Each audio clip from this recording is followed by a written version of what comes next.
Hey, David, how's it going? Hey, good, thanks. How you doing, man? Good. We are nearing the end of the year here. Where I've been reviewing numbers all week, getting close to the end, making sure everything's been tracking pretty well, and trying to just get ready for the end of the year. Yeah, and I know we've talked about this before when we've talked about accounting and taxes, and that's not always everybody's favorite thing, but it's a super important thing to do on a regular basis, right? It reminds me that Vince Lombardi quote: "The practice doesn't make perfect; it makes permanent." Yeah. If you're just doing what you're doing and you keep doing it, it's not necessarily helping you get better at what you do. If you're not reviewing your investing, trying to figure out what's working, what's not working, you're just going to settle further and further into a groove that may not be the best.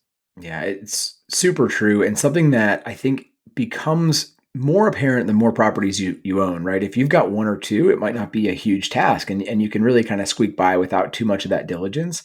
When you start to add more properties to your portfolio, it can be a really good habit to get into to be able to manage those and following that over time.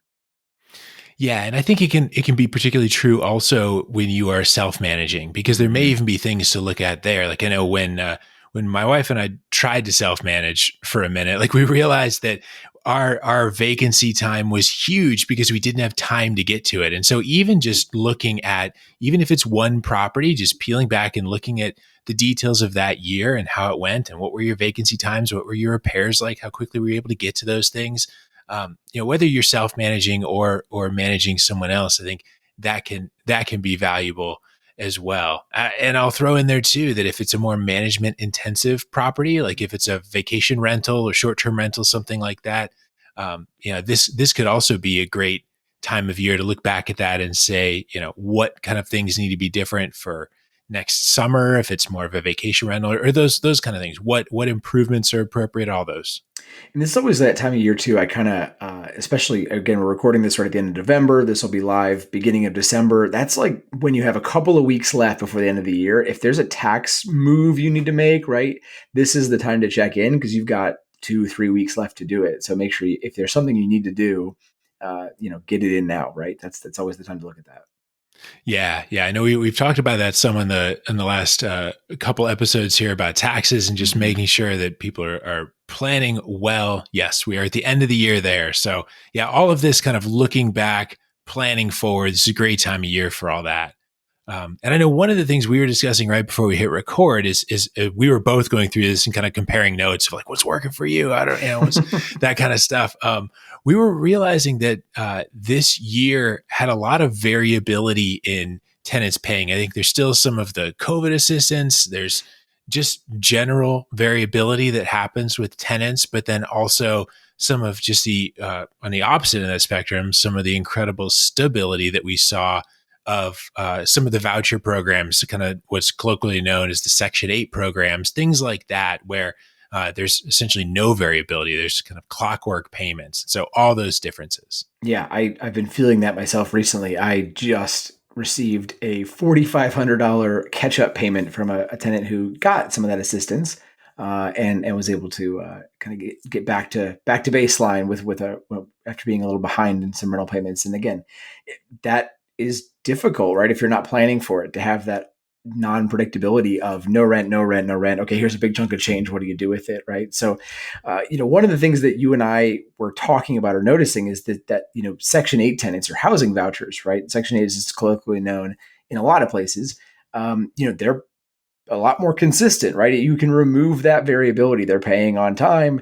It's clockwork, right? Especially in seasons like right now when that on time payment might be seen less frequently. And it's an interesting tactic.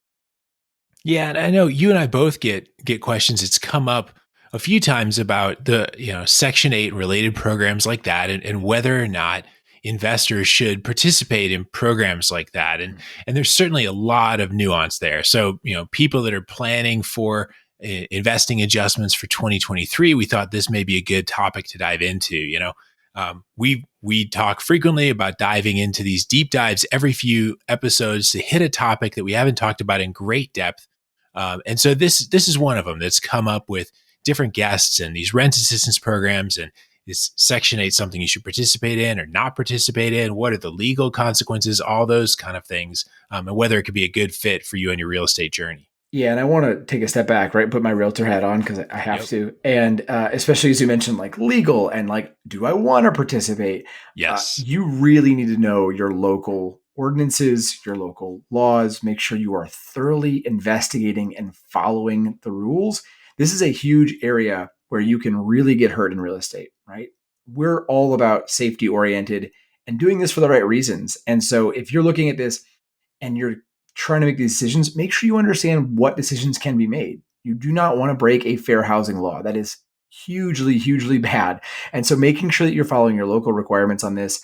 I mean, there are states out there where you can say no voucher tenants, and there are others where you absolutely cannot. Right. And these laws are changing regularly. We actually have some legislation in the books right now in Ohio where there are several municipalities who have said you cannot say no vouchers, whereas the neighboring township or the neighboring community says, yeah, you can post that. If it's your rental, you can say we don't accept vouchers, right? So it can vary just that much in a street by street basis. So you absolutely have to get this right and make sure you're looking at your local ordinances and local laws. Yeah, absolutely need to make sure that, you know, as pharmacists, we pay close attention to that. As real estate investors, we need to pay close attention to the law as well. So, yeah, all that being said, I think we wanted to break this into three key topics to discuss when we talk about these housing assistance or voucher programs. So, one is the mechanics of the program, who pays and how does that all work? Then, rent rates for the program. How do those rent rates compare? And then requirements for participation. So, what do you need to do as an investor if you want to participate in a program like this? Perfect. So let's just jump right in. I think the mechanics are a great place to start. Again, I should step back a second and say these can be varied. Again, it matters state by state, municipality by municipality, even by the housing program, the housing choice voucher program that's running it, right? Like, so locally here, we have the Cleveland Metropolitan Housing Authority. They run our voucher program. And so they're administering that. And so we can link to things like that in the show notes or show you some of the areas where you can access information. But that's where you want to be looking at what is considered Section 8, right? And who's running that for you. We'll probably even refer to this program as Section 8 throughout this, just for the sake of talking about it, but realize it might be something different in your local municipality. Yeah. And what I'm most familiar with and the way it plays out locally for me, particularly in one of the markets where I invest, is where a tenant pays a portion of the rent Mhm. and the voucher covers the difference. And that rent assistance comes from that local housing unit. And that voucher component of that is the clockwork component. And then the tenant's portion of that is hopefully still clockwork, but may not be quite as perfect. So that makes the rent collection a little more complicated because it may be coming from two sources. But generally, at least the voucher portion of that, which is oftentimes the larger portion, is highly reliable. Yeah, and that's the part that, again, like you said, when people talk about this is clockwork, it's guaranteed. You'll hear that term thrown around a lot. You're talking about the portion paid by the government or paid by the housing voucher. But it sounds like, again, what you're alluding to is there's still a potential that that tenant might not pay their portion, right? Yeah, so that is a potential that the tenant may not pay their portion of that, and that may have repercussions on their eligibility to maintain in the program. There may even be hiccups that happen where there may be some sort of catch up. I think like you experienced, Mhm. or things like that that may surround a move in, a move out, something like that. But at least for me, that's always been sorted out. It's still worked out in that regard as far as the voucher component. And there's a lot of incentive for the tenant to keep paying their side of things because if the tenant loses eligibility for that program, that's a Yep. substantial hit, right? So the tenant has a lot of incentive. They're generally going to keep up with their end of the rent payment to make sure that they stay in the program, they maintain the voucher, and can stay in that property. And it can take months, in some cases, years to get access to that voucher program in certain cities. So losing that eligibility is huge. I mean, it really can be detrimental. And remind me, David, when we're looking at this, right? If the voucher program is looking at an individual and a particular property, they're evaluating that individual's income to determine how much they're paying, right? Yeah, depending on the program, I know some of them are income based, some of them are situation based, some Mm. of them help different people for a number of different reasons and provide some sort of voucher. But yes, I think a lot of the most common voucher programs have some sort of income base to that. Okay, so a minute ago you mentioned a big catch-up payment that you received, and I think that you said that was more related to COVID assistance, right? And how Right. that does tend to come in lump sums right Yep. now, and that can definitely be hard for an investor if they're getting no rent, no rent, no rent, then several months of rent all at once. That fluctuation can be difficult. So, uh, talk to me a little bit about just the reliability standpoint of that rent and how that stability can be helpful. Yeah, a good clarification on that situation I mentioned before. That is not a Section 8 tenant. That is not a voucher tenant. This is again through a housing assistance program. It's a little bit different. Mhm. But for the Section 8, the reliability can be really helpful. You know, a lot of new investors, that fear we have when we start off is, what if the tenant doesn't pay the bill, right? I think we all have that moment we put a new tenant in a property and it's like, okay, well, if they don't actually pay, like, what do I do now? I've got to come up with all this money. And it's a really good question to ask, like, what do you do? And so that check and that balance, like, you have to have that, and Section 8 can provide that period of stability that you might not otherwise get with a tenant that you're just screening and hoping for the best, right? And again, keep in mind, right, this is something that we've all experienced. Every investor that you talk to that has multiple properties, they will tell you about times where they didn't get payment from somebody. And it's just something that it's going to happen, right? Vacancy exists, someone not paying, that happens. And so this is a decent way to curb some of that and to help with either building up an emergency fund or preparing for the next tenant down the road, whatever that looks like, to make sure that it's always going to be running as smoothly as you can make it. Yeah, and I would say that having a tenant with a voucher system involved doesn't take away all your risk. Like Right. even a tenant with a voucher doesn't mean that they're going to live in that property for 30 years and never move out. Like you mentioned, there's going to be periods of vacancy. There's going to be periods of then non-payment during the vacancy, and so it can be helpful though, particularly investors that have a few houses. Like say you have three houses. If one of those or two of those have a voucher tenant in it, that can just when you're predicting cash flow and things like that, that can help if a little more guaranteed rent, and again we'll put guaranteed in air quotes, right? If the guaranteed rent is there, that can be helpful just from that cash flow standing planning standpoint. So, okay, so we talked a little bit about Section 8. I know we want to stick to that, but I also know we've been kind of alluding to or mentioning these other types of programs, other organizations that might help support rent when it's needed. What does that look like? I mean, again, I've experienced this a little bit. What about yourself? Yeah, the one that was that I learned about in the early phase of the pandemic was a so my property manager called me one day saying that there's a local organization that they work with, and that local organization supports individuals and families that are trying to get out of a domestic violence, intimate partner violence situation, like some kind of just not good situation, Yeah. and they're looking for stable, safe housing. And so my property manager knew that we flip houses in addition to holding rentals. And so they were asking, is there anything that you were going to flip that you might keep as a rental or anything more? Because we're getting all these calls and we really want to help people find a safe place to get to. And so unfortunately at the time we didn't have anything that was, coming up ready where that would be a fit. But that stuck out to me as another kind of opportunity. I know pharmacists, we get into this, wanting to help people. And so sometimes there's that opportunity to help people, to work with an organization, to fit all that together and make this more than just an investment that's dollars and cents on a spreadsheet. But some organizations like this, there's a definite helping people standpoint to that. I think that's huge. I think there's so many cool stories of times where, you or I or people we've talked to have taken houses that were completely uninhabitable, have fixed them up, and then provided housing to an organization like this. And you can really change somebody's life, right? Just by doing that. Yes, you're creating a good investment for yourself, but you're also creating a really cool opportunity for somebody else out there, which I love that. That to me is like the reason to keep buying houses like that solely, right? I love that. Absolutely. Yeah. I do want to touch on though too the kind of the downside, right? Or the catch, right? Because it sounds like, oh, this is perfect. Why wouldn't you just pick only voucher tenants all the time? Why does somebody say no Section 8 or no vouchers accepted at this particular property? Is it related to the rent rates? Like how do these rent rates compare to the market rent rates?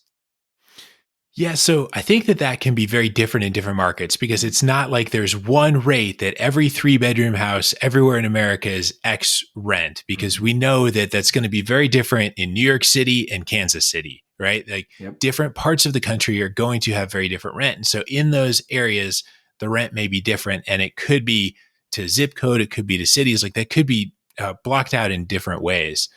But in some locations, the voucher may come in at or higher or lower than the market rent would typically be. That just varies quite a bit, and so that there may be then again some local nuance to why that could be advantageous, or it could be a disincentive, but why that could fluctuate so much. Gotcha. I know we see the same thing here in Cleveland, where what they'll do is they'll actually set up by zip code. And you can go onto the CMHA website, and by zip code, you can see for a 3 bedroom house in this zip code, here's the rent rate that we'll pay. And you can march down every single zip code and see what that looks like. And what happens sometimes is areas that are really popular, that like every investor is buying in or every family wants to live in, the rent rates increase much faster than the housing authority actually increases the base rent rate. And so you'll see a Mhm. house listed for $2,000 a month that the voucher rate is only 1450, right? It's not even close. And so Mhm. you have to appeal that, and it can be a big process. And so what often people will do is they'll say, look, I'm not accepting vouchers because you're not going to be able to pay anywhere near what the market is going to be able to pay. And again, legal or not, depending on where you're at, that's the reasoning behind at least what I've seen in some communities around here about why that voucher program maybe not be preferred.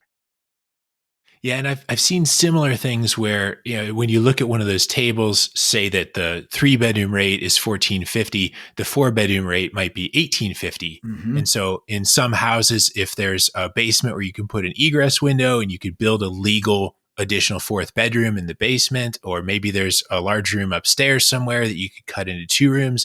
Like I've seen investors come in and try to make a 2 bedroom house into a 4, or a 3 into a 5, something like that. And in certain areas, market rate or voucher, that can drastically increase the rent, where rent is often tied to bedroom count.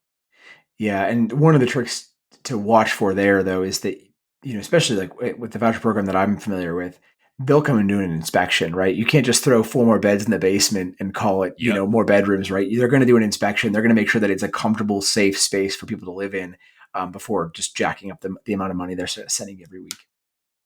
Right. Absolutely. Yeah. Don't go putting a cot in the corner of the basement and calling it a bedroom. Does Right. not Yeah. count.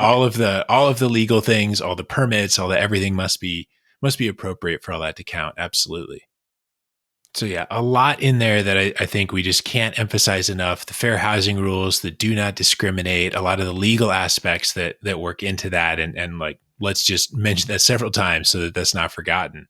Um, when we're talking about the mechanics and the participation Mhm. in a program like this, if an investor wants to participate, because you just mentioned inspections a second ago, like what are some of the requirements? What are some of the things that you have to do in order to participate in a program like this? Yeah. So one of the best things you can do if you're considering this or you're about to put a rental on the market and you want to learn more about it is reach out to your local housing authority, figure out who it is, and just ask them like, hey, what does this process look like for a tenant? Right. One of the best things you can do is understand that process inside and out so that you can help those tenants through that process if you're working through that. Right. So if someone comes to you and says, hey, I'm on a voucher program, do you accept that? Because that's every time I post a listing, that's like the first 35 questions I get is, do you accept Section 8 vouchers? And again, you should be able to say, yeah, absolutely. And here's how to work through the process. You look at the property. We're going to evaluate you, just like we would any other tenant. Then we'll have the inspection process, or again, whatever your local municipality is going to do. Um, the typical time frame though is that it's going to take a little bit longer than a non Section 8 tenant. So you'll again have the process where they'll apply. You'll have to coordinate with the Section 8 housing authority. They'll do their inspection. They'll give you a rate for that property. Like I said before, they're going to say it's 4 bedrooms, but hey, that third one doesn't really count. So this is actually 3 bedrooms, and here's the rate that we would pay you for this. And then if that all checks out and everything looks good, then you basically accept the tenant like you would any other tenant. And then you'll start accepting payments right away. So it's pretty easy, but the best way to make sure that you're doing it right and to make sure that you're not missing anything is to call ahead of time, way before you list the property, and just have the housing authority walk you through the process for your specific location so you can understand it inside and out. Yeah, and my experience too has been that if you call, sometimes they'll even give you a list of what are the frequently missed things on an inspection too, or what are some of those definitions? Like you mentioned, the 1 bedroom might not count, and so they may be able to provide you resources. Like in order for it to count as a legal bedroom, it needs to be 70 square feet, have 2 electrical outlets, have a HVAC vent, or have a window and have a closet, and like whatever all those requirements would be.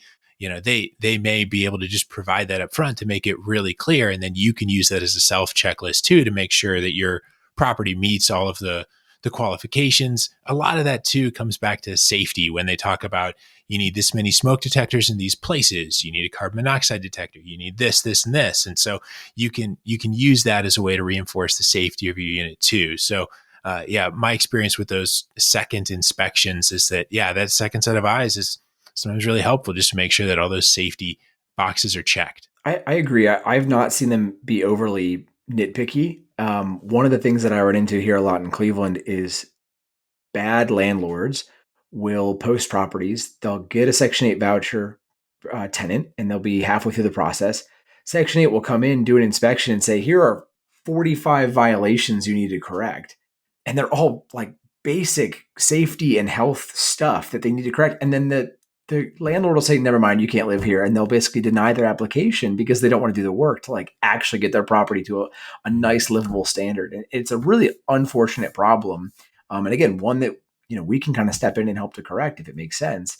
But it's just those, like you said, that second set of eyes is there to be helpful. It's not there to penalize you. It's to make sure that people have a safe and healthy place to live. Yeah. So let's go with the assumption that pharmacists are going to invest in properties that are safe and would meet those rental inspections, and so they're gonna pass that. Now it's time to market for rent. So as someone that manages their own properties and works with voucher programs like this, is there anything from a fair housing or marketing standpoint that you want to pay attention to so that you don't get 35 questions in the first hour of how this all works? So from a fair housing perspective, again, you need to look at what your local laws and municipality is requiring. Some areas of the country, it's okay to say no vouchers accepted here. Some areas it's not. Federally, it's not income is not a protected class, right? So where your income comes from is not federally protected. And so you need to follow your local jurisdiction.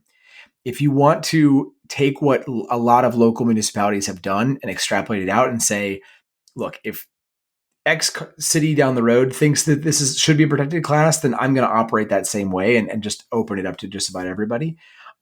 But make sure you're posting that right on your listing, right? You can say Section 8 housing vouchers accepted. In fact, a lot of times if you use rental manager tools like Zillow or apartments.com or Stessa does this, all of the major platforms for posting your own listings, if you're going to be doing that, they'll have a section on there that says accepting housing vouchers, and you click yes or no because it puts it right in the listing so people can see that pretty upfront.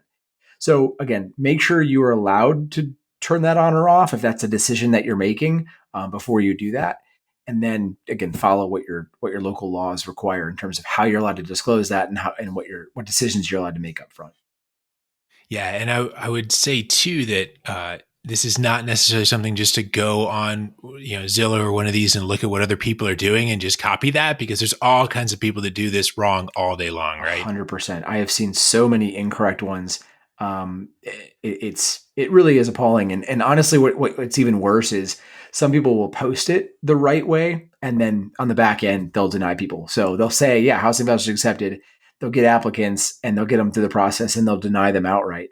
This goes back to the other episode we had, months and months ago. I'll have to find the episode number, but we were talking about looking at accepting a tenant and actually reviewing the process of an application.